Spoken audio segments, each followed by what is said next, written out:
हमारे चैनल को सब्सक्राइब कर बेल आइकन जरूर प्रेस करें हमारी लेटेस्ट वीडियो सबसे पहले देखने के लिए। ईरान का एक शहर है किरमान, वहाँ पे एक शख्स है हाज माशाअल्लाह, गालिबन अब भी जिंदा है। पूरे किरमान में जब इमाम हुसैन की मजलिस करवाता है, किसी बादशाह और वजीर की मजलिस में भी इतने ताम नहीं होते जितना इसकी मजलिस में इमाम हुसैन का नजर न्याज होता है। हमारे ईरान के उस्ताद कहते हैं कि जब मैं उनसे मिलने गया और इसी नीयत से मिलने गया कि पूछूं तो सही आपके पास इतना पैसा आता कहां से कि आप इमाम हुसैन के इतने सुफरे और इतने ताम लगाते हैं। जब मिलने गया तो कहा कि बूढ़ा सा था 70 ईयर्स का, चेहरे पे अजीब नूरानियत थी और बैठा और मुझे कहने लगे कि आज तक हुसैन की मैंने जब भी नियाज किया मैंने जेब से एक पाई नहीं लगाई, मुझे नहीं पता ये कहां से आता है, कौन देकर जाता है, का फिर भी ये कैसे हुआ। मैंने आपके बारे में बड़ी चीजें सुनी। उसने कहा कि आज से तकरीबन 50 साल पहले मेरा काम था नज्जारी का, जो लकड़ियां बनाते हैं ना, लकड़ी का काम करता था और मेरी बड़ी उल्फत थी, मोहब्बत थी इमाम हुसैन से। मेरी जिंदगी इश्क हुसैन के महवर में घूमती थी। मैं लकड़ी का काम तो करता था लेकिन मैं बड़ी मेहनत करके लकड़ी के मिंबर बनाता था हुसैन के लिए, मस्जिदों के लिए मिंबर बनाता था, ताजिए बनाता था, ताबूत बनाता था, अलम बनाता था, जिस भी मस्जिद का काम हो सबसे पहले वो करता था। पूरा साल मेरी ये रविश थी, मस्जिदों में मिंबर देना, ताजिए देना, हुसैन से इश्क था। उसके साथ साथ थोड़े थोड़े हॉस्पिटल्स के काम भी करता था। एक दिन काम करते करते अचानक मुझे अपनी किडनीज में बहुत तकलीफ हुई। मैंने दर्द को देखे अनदेखी कर दी। 2-3 हफ्ते गुजरे, तकलीफ बढ़ती गई, यहां तक एक दिन इतनी तकलीफ हुई मैं बेहोश होकर गिर गया। मुझे हॉस्पिटल ले जाया गया। डॉक्टर्स ने मुझसे कहा कि कब से तकलीफ है। मैंने कहा 2 हफ्ते से तकलीफ पड़ गई है। उन्होंने कहा जल्दी जाकर अपनी यूरिन के टेस्ट दो। जब यूरिन टेस्ट देने गया तो मेरा यूरिन ही नहीं आ रहा था। फिर डॉक्टर ने एक इंजेक्शन लगा, कहा आज के बाद घर चला जा, न तुझे चलना है न तुझे काम करना है, बस बिस्तर पे सीधा होकर लेट जा। कहा जब घर पहुंचा, पहुंचते पहुंचते मेरे पांव फूल गए। और कहता है कि मौलाना उस दिन का सोना 4 साल तक मैं उसी तरह बिस्तर पे सोया रहा। बदन फूल गया, न हाथ हिला सकता हूं न पांव हिला सकता हूं, यहां तक कि मैंने आंखों से देखना भी छोड़ दिया। बस मुझे कानों से आवाजें सुन जाती थी। जब इस तकलीफ में पहुंचा ना, अपने जितने रिश्तेदार थे सब छोड़ के चले गए। एक मेरी बूढ़ी माँ थी, लोग मेरे करीब नहीं आते थे कि ये बीमार है इसके करीब नहीं जाओ, लेकिन मेरी बूढ़ी माँ मेरी खिदमत करती रही। माओ की कदर करो जब तक जिंदा है। का इस माँ ने मेरी खिदमत ऐसे की जैसे मैं बच्चा था। का एक दिन मुझे ये हो गए हॉस्पिटल आना जाना, बदन बहुत फूल गया, खाल बिल्कुल नरम हो गई। का हॉस्पिटल ले जाया गया। डॉक्टर ने जब मुझे पलटा तो मेरी पीठ पे कीड़े पड़ चुके थे क्योंकि बदन नरम हो चुका था। मेरी माँ डॉक्टर को कहती थी बेटे को पानी पिलाऊं, कहता था नहीं बस चम्मच को गीला करके इसकी जबान पे रखो। कहा 4 साल मैंने वो प्यास चखी जिसको सोच के मैं हुसैन पे रोता था। शिद्दत प्यास में मैंने बिस दिल में मैंने हुसैन हुसैन हुसैन को, अपने आका को, मैंने उम्मीद नहीं तोड़ी। हुस्न ज़न था मेरे आका हुसैन पे। का जब आखिरी दिन हॉस्पिटल में गए तो डॉक्टर्स ने मेरी माँ को कहा बस ये चंद दिन का मेहमान है, इसे घर ले जाओ। ये मैंने आवाज सुनी और सुनी तो मैं रो पड़ा। मैंने कहा इमाम हुसैन 4 साल से आपसे उम्मीद लगा कर बैठा, मौला क्या आपका आशिक इसी तरह मर जाएगा? दुनिया क्या कहेगी? हुसैन के मिंबर बनाता था और हुसैन ने इसे शफा ही नहीं दी। तो मेरी माँ ने घर के सरदाब में लाकर मुझे सुला दिया। कि वो दिन थे मुहर्रम के दिन, पहली मुहर्रम हुई। मेरी माँ ने जल्दी जल्दी घर में सफाई करना शुरू की और नीचे आई, कहने लगी मेरे लाल मुहर्रम शुरू हो गया है, अब मैं तुझे हुसैन के हवाले करती हूँ, मैं जाती हूँ मजलिस सुनने। कहता माँ ये कहकर चली गई। उस सरदाब में मैं सो रहा था। 4 मुहर्रम की रात आई, आज भी उसका घर मौजूद है, सब कुछ है। 4 मुहर्रम की रात आई, मैंने देखा खिड़की से एक परिंदा अंदर आया। कहते तब तक कान काम करते थे लेकिन जैसे ये परिंदा आया मेरी आंखों ने देखना शुरू किया। लेकिन ये अजीब कबूतर था जिसके 3 पर थे, सफेद था, सबज था और लाल पर था। मैंने जिंदगी में ऐसा कबूतर दुनिया में कहता मैंने नहीं देखा। पंजे उसके लाल थे।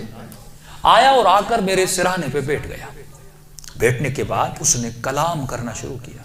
मेरे कानों में आवाज देकर कहा तुझे प्यास लगी है, कुछ खाओगे, कुछ पियोगे? 4 साल से जबानों पे ताला लगा था पर अब ये ताला खुल गया। मैंने कहा मुझे बहुत प्यास लगी है, इतने सालों से प्यासा हूं। का पता नहीं उसकी चोंच में क्या था, उसने मेरे मुंह में डाला, बस वो बदन में जाना था। एक अजीब सी फरहत मुझे मिली। फिर वो परिंदा उड़ा और उड़ के सामने कुर्सी थी उस पर बैठ गया। अब मैं कह रहा अपने जहन में ये कह रहा था कि मौला हुसैन अगर तूने भेजा है तो ये उड़ के मेरे पास आएगा या मेरे बिस्तर के नीचे जाएगा, अगर तूने नहीं भेजा ये उड़ के चला जाए। کہ اتنا کہنا تھا وہ پرندہ اڑا اور میرے بستر کے نیچے جا کر بیٹھ گیا. کہ بس اتنا ہوا لیکن ابھی بھی بستر پہ لیٹا ہوا ہوں لیکن تھوڑی فرحت مجھے مل چکی ہے. اب سوچ رہا ہوں یہ پرندہ کون ہے, کہاں سے آ رہا ہے. اتنے میں صبح ہوئی, میری ماں نیچے سرداب میں آئی اور اس کے ہاتھ میں رومال تھا. پہلے زمانے میں جب لوگ روتے تھے تو ایک رومال رکھتے تھے. کہ جلدی دوڑی آئی اور گیلا سا رومال تھا, اس نے اس رومال کو میرے اوپر نچوڑنا شروع کیا. تو میں نے کہا کہ اماں یہ کیا ہے؟ کہا یہ حسین کے غم میں جو آنسو بہائے نا تیرے بدن پہ مل رہی ہو تاکہ خدا تجھے شفا دیتے. کہ یہ کہہ کر میری ماں چلی گئی. جیسے جا رہی تھی میں نے کہا اماں اگر زحمت نہ ہو, ایک کبوتر ہے اس بستر کے نیچے, اگر زحمت نہ ہو اس کے لیے تھوڑا دانا اور پانی رکھ لو. ماں نے کہا کبوتر کہاں سے؟ کہا بس رکھ لو. کہ ماں آئی اور اس نے نیچے دانا رکھا, پانی رکھا, چلی گئی. کہتے غالباً 10 محرم کا دن ہوا, عاشورہ کا دن ہوا. میں نے کہا مولا حسین آپ کی عاشورہ بھی آ گئی, اب بھی مجھے شفا نہیں دو گے؟ کہا رو ہی رہا تھا کہ اچانک میرے کمرے کا دروازہ کھلا اور میں نے ایک نورانی شخص کو اندر آتے ہوئے دیکھا.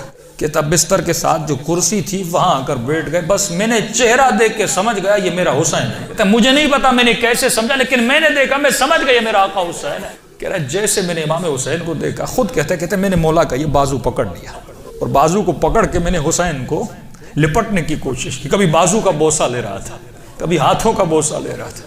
کہتا جب میں نے ہاتھ دیکھے نا تو مولا کی انگلیاں کٹی ہوئی تھی. میں نے کہا میں قربان جاؤں میرے آقا, 4 سال سے انتظار, میری جان آپ پہ فدا مولا, اتنی دیر لگا دی اپنی زیارت کر. امام حسین نے اپنا ہاتھ میرے سر پہ پھیرنا شروع کیا. کہا آج ماشاءاللہ ہم آ گئے, ہمارا انتظار تھا, ہم آ گئے, تیرا انتظار ختم ہو گیا, بتا تجھے کیا چاہیے؟ میں نے کہا میں نہیں بتاؤں گا, آپ کو پتا ہے مجھے کیا چاہیے. آپ میرے حال کو دیکھ رہے, میں زبان سے کچھ نہیں مانگوں گا, آپ کو پتا ہے کہ مجھے کیا چاہیے. اتنا کہنا تھا, حسین نے میرے وجود پہ ہاتھوں کو پھیرنا شروع کیا. میرے ہاتھوں کو پھیرا, میرے کاندھوں کو پھیرا, میرے جسم پہ ہاتھ لگائے. کہا آج ماشاءاللہ جو تجھے چاہیے تھا حسین نے دے دیا. میں نے کہا آقا آپ کا بہت شکریہ. کہ مولا میں نے ایک نظر کی تھی. کیا کی تھی آج ماشاءاللہ؟